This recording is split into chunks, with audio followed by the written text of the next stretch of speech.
Hér á Fagranesi á Reykjaströnd í Skagafirði á hann Kolbeinn heima. En Kolbeinn er 10 ára gamall. Kolbeinn á mörg eldri systkini, en helstu leikfélagar hans eru þó Léttfeti, hesturinn hans, Tryggur, hundurinn á bænum og Kisa sem alltaf vill að Kolbeinn sé að kela við sig. Þegar Kolbeinn þarf að fara á bak Léttfeta er hann helst í stuttur og það þarf að finna sér þúfu til að komast á bak. Í dag ætla Kolbeinn sér að taka Kisu í kennslustund og Kisa veit en ekkert hvað til stendur.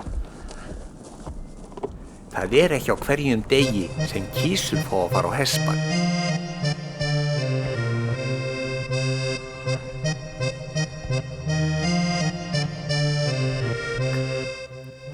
Tryggur fylgir spenntur með.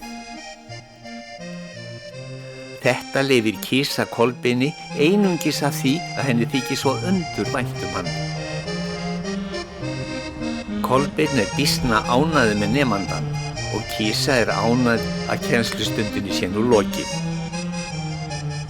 Best þætti henni að vera orðin eins stór og kýrnar, þá væri engin hætta á því að hún þyrfti að fara á hestbak og hún fengi að vera í friði eins og þær. En hvað er nú á seiði? Ætla Kolbeinn ef til vill að kenna kúnum einhverja reiðkúnstir? Nei, kýrnar eiga einungis að fara heim í fjós því að það er kominn tími til að mjólka þær. Og það er í verkahring Kolbeins að sækja kýrnar og reka þær heim í fjós. En kýrnar hafa lítinn áhuga á því að láta trufla sig og Kolbeinn þarf því að stugga við þeim hverri á fætur annarri.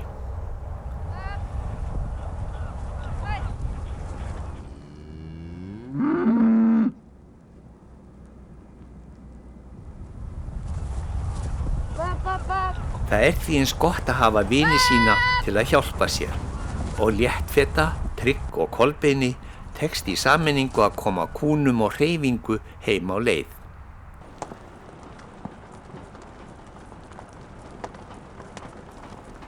Það er alltaf svo þegar þær eru komnar á stað þá lalla þær rólega sína leið.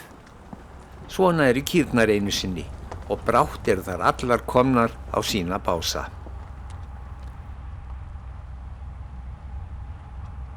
Nú finnst Kisu tími vera kominn til að fá stroku hjá Kolbeini, en fyrst verður hann að taka beisli af Léttfeta. En hvað er nú þetta? Lambaskammirnar eru farnar að elta hann. Lömbin eru alltaf svo frek, bara þau keri nú ekki út af við Kolbein og meiði hann.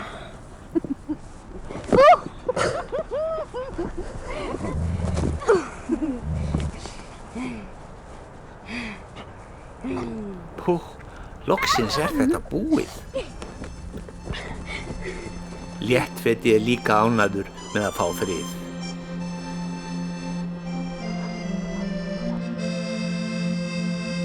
Og ánægðust af öllum er hún Kisa.